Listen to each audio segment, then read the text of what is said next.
Welcome to the Find Your Leadership Confidence podcast with Vicki Noethling. You are about to discover impactful lessons that help you grow as an individual, grow your confidence, and find the positive and good within you, so you powerfully and authentically become the best version of yourself. Be sure you visit our website at www.findyourleadershipconfidence.com. While you're there, subscribe to us via your favorite network. Now tune in, get ready, and enjoy the journey of emerging as a leader of exception in the 21st century. Welcome, everyone, to the Find Your Leadership Confidence podcast. I'm your host, Vicki Noethling, coming to you from Roswell, Georgia. The goal of this podcast is to bring topics and guests that will empower you to become that confident leader and take your business and your life to the next level. Today, I am very pleased to have as my guest, Regina Huber. Let me tell you about Regina. She is the CEO of Transform Your Performance. She drives bold, value-driven, and heart-centered leadership of self and others. Her eclectic experience on 5 continents started in Germany and included leadership positions at the Boston Consulting Group, as well as ownership of businesses in Argentina, Brazil, and the U.S. This experience shaped her into a multicultural, transformational leadership coach, international inspirational speaker, and author of Speak Up, Stand Out, and Shine. She also authored 3 other books and wrote numerous articles for magazines in the U.S. and Africa, where she has been featured by multiple media outlets. In 2021-2022, she hosted her own TV show titled, What's Your Spark? Regina is a conversational intelligence, C-IQ, enhanced skills practitioner. She created 3 signature coaching frameworks: powerful leadership transformation, new paradigm leadership, and you get your dream salary. And she has passion for travel and dance. Me too. Our theme will be empowering the self-building, trust-inspiring others. Please join me in welcoming my guest, Regina Huber. Nice to have you here. Thank you so much, Vicki, for the beautiful introduction. I'm delighted to be here with you today and to create an inspiring episode together. Awesome. Well, you have such a great background, and I love that it is that international flair that you, multicultural, it's, makes for, I think, a more visionary leader whenever you have that. So we always start with the easy question. We set all those locations that you have set your foot in, but where do you call home right now? Where do you live? Well, pretty much I call home where I lay my head. I'm originally from Germany, as you can hear still in my accent for sure. I grew up on a farm in a tiny village of 10 houses, and I've also lived in Munich, later in Spain and Brazil twice, in Argentina twice, and in the US, both on the West Coast and on the East Coast. And I'm currently in France and Lyon. I just really love to travel and to move. And as you said, open up our minds through those traveling opportunities and activities. And I've also traveled actually a lot in Latin America, and in more recent years, mostly on the African continent, apart from a few months in Mexico as well, and some other places. So you could say I'm a passionate nomad, though I'm not always on the run. That's one of my goals, is to travel more. I just love going to different places, different countries, and even, in North America, Canada here, and the US. But how many languages do you speak? I always say I speak 5.5. Wow. It doesn't count Latin, of course, because we studied it at school, but no one speaks it. But yeah, I would say 4 fluently, and then bringing my French back to a better level now. And then when I go to Italy, I can make myself understood.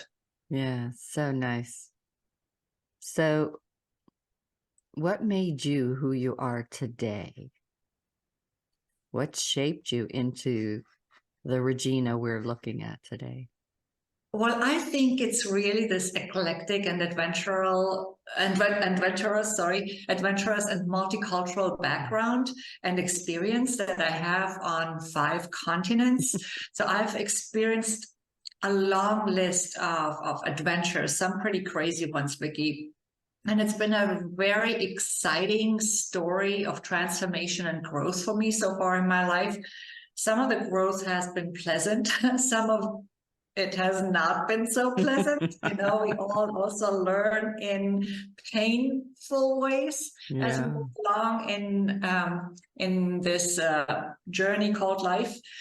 And in a nutshell, I think it was the 16 years at a global consulting firm where I also was in leadership positions, was thrown into leadership without any relevant background at the time, into this new role for me in a country where I just moved to and just learned the language of in Spain back then, right? And then I've also worked with this company on 3 continents in several different locations, helped them open a couple of offices in Portugal and in Brazil. And this has really allowed me to work in several different languages and with very diverse teams. Yeah. And I think all of this really always broadens our horizon even more, because we learn so much through language and how other people in other cultures express themselves, how they express themselves through language, but also through dance and in other ways. And I mentioned dance because it's one of my big passions. I love dancing. I didn't grow up with it, but I love it. And I have experienced the different dances and the different locations where I've lived and always tried to get a piece of it. And also, by the way, Vicki, to learn the lessons through dance that it offers us, right? It offers. I learned a bunch of business lessons and leadership lessons through dance. I even wrote articles about this. So And then, of course, as a business owner in Argentina, Brazil, and the US, you learn different lessons, but also a lot of resilience, a lot of leadership as well, because maybe you, as business owners, some of us have their own teams, some of us deal with other people that they lead in different capacities, right? Yeah. And whenever you are working with teams in different cultures, especially whenever you're based in that different country, the style is different. The culture really impacts who they are and what they are. And so if it's different from what you were accustomed to, how do you pivot? How do you change to be able to be as effective as possible? Right. And I saw that even very clearly just between the West Coast and the East Coast of the US. It was very different. Yeah. When I arrived in San Francisco, I had one lady, she was an Asian lady in my team, and she said to me at the beginning, I remember that clearly, "You speak so loud." And I said, wow, no one has ever said that to me. So I had to just really adapt my style with her a little bit, because she was a little bit more soft-spoken, and she somehow didn't take it so well. We had a great relationship in the end, but, it was just like something that she conveyed to me, and that just made me think a lot about what you just said as well. Sometimes it's really little details. Yeah. And when you talk about dance, I can see that part of what I teach in helping people be more engaging as speakers is allowing yourself to be vulnerable and authentic. And especially in Latin dance, you have to be expressive and really just let yourself flow with the music, and that is being vulnerable. And so I could Yeah. see a great tie to being an effective communicator and leader by understanding dance. I often talk Absolutely. about how music also helps you be a better speaker. Absolutely, because you hear music, you listen to music, and as you listen more to it, you get the different nuances. And as a speaker, you need to know how to use them, right? Yeah. But also dance again, Vicki. Yes, I also have done a lot of Latin dancing, a lot of Brazilian dancing, gafieira, and all these different styles. Tango dancing, I translated about 10 books on Argentine tango and the Argentine culture. Yeah. And now I'm doing mostly African types of dances. And they're all, they all have their own spirit, their own culture, but also when we talk about, for example, the partner dancing, if in partner dancing, we typically have a leader and a follower, you know this. And if the leader is not clear in his or her intention and does not manage their energy well, then it's not working. We cannot understand their follow. So it makes their lead, and it's much harder to follow them. It doesn't feel safe. Yeah, really. Right? It's a dialogue. So it's a lot about nonverbal communication that we also learn in dance, and about energy and about presence, all of it. Self-expression, teamwork, how to use space together with other people, how to share space, how to that's a good be one. able to rely on each other in a team. There's so much there. Oh, good points. So what really drove you, inspired you to leave that corporate world in the consulting firm to go out on your own in business? What was that gut feeling that said, you have to do this? Well, in the past, I pretty much lived my life along the motto of just do it. Like I would have this idea and just do it. That didn't always have to be like a really important reason. I wanted to open a business in Buenos Aires, and I literally just did it. I transferred my money that I needed to get an investor's visa, and just started doing it at the time. And that was in 2005 when I left my well-paying job in San Francisco, and just went on this adventure. And it was all quite adventurous, actually. And when I came back to the US in 2012, after spending 3.5 years again in Argentina, where I'd been before, but for a shorter period of time, and then another 3.5 years in Brazil. So that was years later in 2012, I wanted to create a new project, a new business, and I really needed to figure out how all this eclectic experience that I had collected and gathered could make sense together in a package, how it could all flow into something meaningful that would be of service to my clients. And I didn't even know who my clients were going to be at the time, right? Yeah. But that's how Transformational Performance was originally born. And I started working mostly with performing artists at first, and soon also with other entrepreneurs. But eventually I pivoted to working mostly, not only, but mostly with leaders in corporate, in financial services, in tech, and also some small business owners who have teams, because of course my focus is on both career advancement and leadership skills and leadership development. And, because my own experience while working for a global consulting firm and at some other places, as well as my experience as a business owner in these different countries, had taught me so much about leadership and careers and career development and career management. I figured that I had really to do something with that, right? But also I wanted to bring the lessons in that I had learned, some of which were not very pleasant. Like I had a very painful experience with a business partner in Brazil, which ended up casting my business there, but it also taught me that I really had to take responsibility and step out of my victim mode into a self-empowering mindset. So all of this together with my holistic studies, the study of the mind, learning about energy, it gave me a great foundation for coaching and even also those negative experiences, you know. Yeah. And one more experience that was also very, very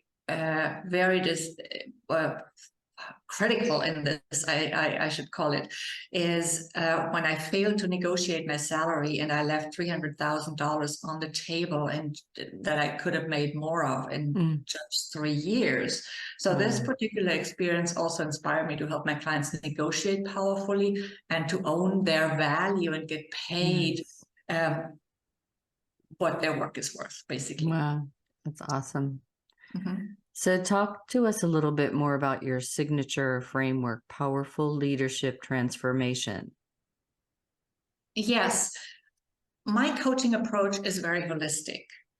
So this framework is, of course, also based on this holistic approach. It's about leadership of self and others. I always like to say leadership starts with self, forward and foremost. In my opinion, that's the most important leadership skill, to lead oneself. And it also has a lot to do with self-awareness, of course, which then gives us also greater emotional intelligence. Now, my clients typically, they want promotions and raises and all of that, and they want to be better leaders, but they also want a better quality of life, less stress, and more fulfillment. They want to know that they are making an impact through the work they do. It has a purpose and meaning. And so all the good stuff that comes with fulfillment, right, Vicki? Vicki, and this is why I created this particular leadership framework first. And it has 4 pillars. And the pillars are a self-empowering mindset and heartset. The second pillar is distinctive uniqueness. The third is a body and energy conscious presence. And a lot of the dance comes into this again, but not only. And the fourth is inspired and effective action, because, of course, without action, nothing much happens usually, right? So this is what it's all about. These are the 4 pillars. And there's a lot behind them. Yeah, for sure. So you just mentioned self-empowering mindset and heartset, and my leadership program is leading with the heart, the head, and the hands. And so talk to us more about that, how important it is to have both the mindset and that heartset.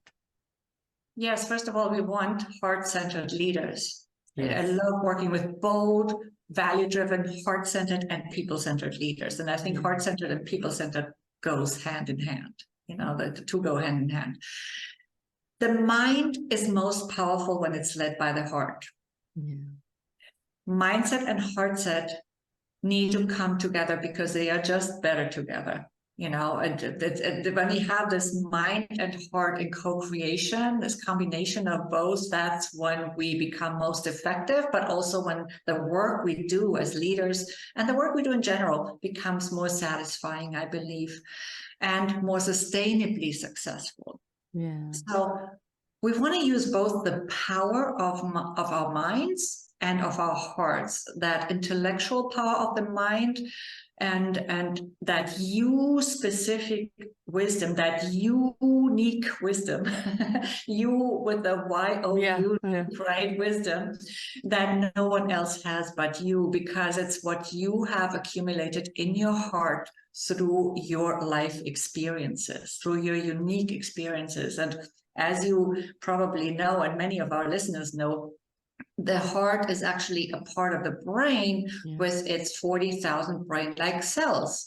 And it has a magnetic field that is up to 5,000 times stronger than the head brain's magnetic field. We connect with the people and the world around us through our hearts. And that's why it's so important for a human connection. For many, many things, you know, so it's about in my opinion, it's about how do we integrity not just with others, but also with ourselves. Mm-hmm. No, it's that we can be more compassionate with others when we are more compassionate with self. We have to learn it for ourselves first. And we must treat ourselves well, which makes it easier to treat others well. We also need to allow ourselves to stay authentic, and that is oftentimes easier when we're connected to our heart space. Also, Vicki, you know this, as entrepreneurs, we need a lot of courage. And as leaders, we need a lot of courage. And courage is found in the heart. Mm-hmm. Fear is in the mind, courage is in the heart. That's also probably, or not just probably, it's a fact actually, that the words heart and courage have the same root in many languages. Like, for example, in French, right? I'm in France right now. In French, cœur is heart and courage is courage. Yeah. And the same is true of other languages, you know? Yeah. And one When last you were thing just that I talking like, about the yeah. magnet, how Yeah. the heart has more of that magnetic capability. And if you think about it, whenever you lead with the heart, you make an impression that stays with you, and like a magnet, it sticks with you. And it's a great way to remember how important it is if you want to make that lasting impression that will stay with a person beyond the time that you walk out of that room. Yes. I love that. Yes. Yes. So Absolutely. talk to us a little bit about passion too. Oftentimes in the corporate world, executives, especially men, have a hard time being and showing passion, and how important it is that passion, and how is it related to our brilliance? Yeah, first of all, I believe that actually passion also comes from the heart, Yeah. at least to a certain extent. Yes. And passion keeps us going when the going gets tough. Yeah. As value-driven leaders, we must have passion to lead. Why is that? Well, because I think it can get really bumpy when we stand up for what's right, even though it may not be aligned with the mainstream narrative sometimes, you know, and so we need that courage on the one hand and the passion on the other. So I personally love to work with bold leaders, with courageous leaders who do the right thing, even when it's hard. Mm-hmm. And that requires passion. Yeah. Also, I believe that we talked about dance earlier, Vicki. Oftentimes we dismiss seemingly unrelated passions as not relevant for our work.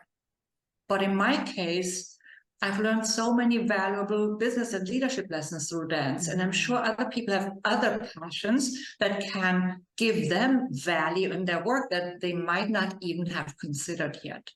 It's worth looking at your passions, even outside of work, and see how you can bring them into your work and make your work more fun through them and through the learnings you have had.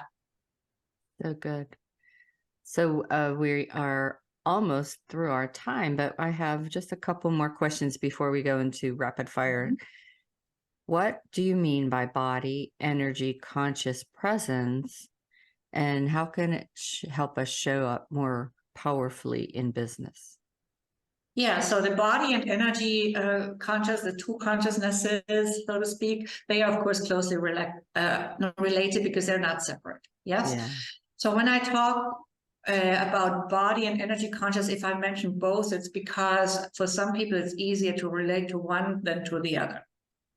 We probably all have heard, or most people have heard of Amy Cuddy's power posing. So that also includes actually the two elements, right? It's a body consciousness, but it also works with the energy of the body and of the pose. And body consciousness to me is just really being fully present in our bodies, maybe just by taking a few deep belly breaths. Now, whatever you need to do, or by tensing your muscles and relaxing them a few times, so just getting present. And the energy consciousness is important because so often we hear that it takes 7 seconds to make a first impression, but it takes only 0.07 seconds for our brains to figure out whether we can trust someone. Yeah. And that's about our energy. So our energy speaks faster and louder than our words. When our words contradict our energy, the energy usually wins. Right? This is very important for your work as well, Vicki, that you do with your clients, right? Mm-hmm.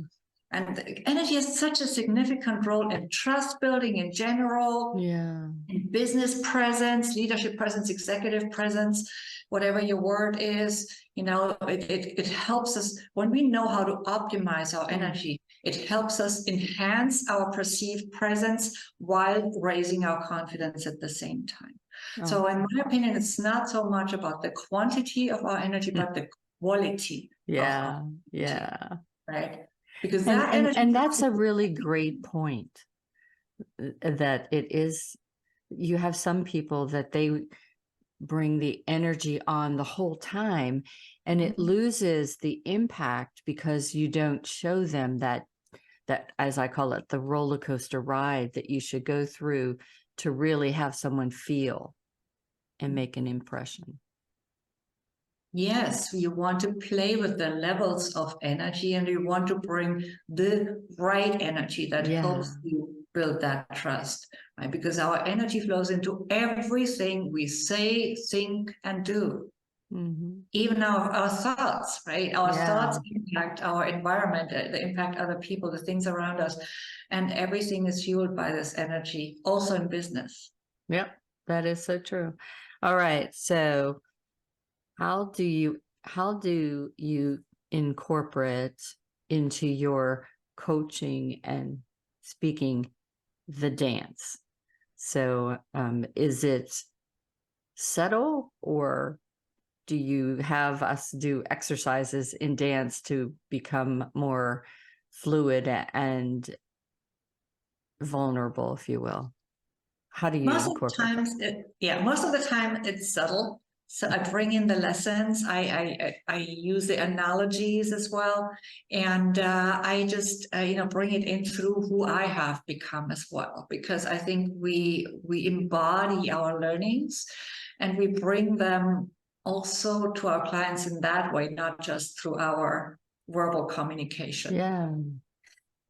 And yes, I was actually featured in Forbes quite a few years ago now for power dancing, because I just love power dancing instead of power posing, because I'm all about movement. I love it. I believe that for me, that's the better way, but everybody chooses what's best for them, right? That doesn't contradict the other way, of course. And I have done some power dance exercises at events that I was speaking in the past. Now, a few years ago already when I did those, but I definitely want to bring them in again. And, it just depends on the moment. I have been thinking about this a lot actually lately again, and how to reintegrate it in a different way as well. Yeah. One of the groups that I am coaching with, they have a person when we do different events, 3-day events or whatever, they bring in a couple times a woman, and I'll have to get you her name, but she does drumming and has us do drumming, but with your African influence, it might be something that would be great, because having just the effort of strumming and drumming and getting your body moving, and it really brings the energy that I think opens your mind to be more innovative and creative as you go through, and receptive maybe also to the ideas that are going to be shared in the next session that you have. Are you reading my mind?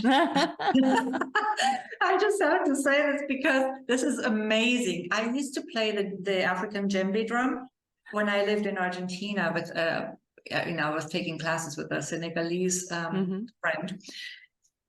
I haven't done it in a long time, but I've been playing with this idea so long. And also when I lived in Brazil, I did take conga lessons for a while with 2 different teachers. I learned to read music in 2 different ways, because they were different. They write it differently to the way we learn it at school. And with the djembe, he didn't have me write anything. It was recording what we did and then do it, according to what I heard. But I love drumming. I love drumming. And I've been thinking about taking it up again. It's the heartbeat of the earth. Yeah. It is also a way to connect in that sense, right? Yeah. So, I don't think there's anybody that can sit and not start moving when the drums start going. Thank you so much for inspiring me to do this again. Do that. Absolutely. All right. And your travels in Africa, what kind of inspired you to go there? Was it just a dream that your bucket list thing, or what drove you to want to go there? It's been a natural part of my journey called life. I sort of, went in this route, if I now look back, right? Something took me to Spain so that then I would learn Spanish and go over to Latin America, also learn Portuguese in Spain. So also have an opportunity to go to Brazil and so on. And I traveled a lot throughout Latin America, found that very, very interesting, very enriching and inspiring. And then, of course, there's a lot of the African culture in those dances as well. And the root is African of most of those dances. And so it was all also sparked through music and dance, I believe, but also through my natural curiosity. I've always been insatiably curious. And although I was closer to Africa when I was still in Europe back then, I had been to Morocco at some point, but not really to the other African countries. I rediscovered that interest, and then I just really found it so lovely to work with the people in the different countries and to speak there and to learn and enrich myself. I love African dance, African music, but there's of course so many different types. You can never know them all. Right now, my big passion is Ndombolo and Congolese music, but I love them all, and I started Sabar dancing now a little bit, taking my first lessons. But when I went to Uganda for a month and to Rwanda, they are neighboring countries, but the dances are so different and so their own again. I was fascinated because those were the dances that I'd actually never seen in person before. Oh, wow. That's awesome. Well, it is time now for me to share my screen. So I'm going to share my screen and have the contact information so that you all can get a screenshot of.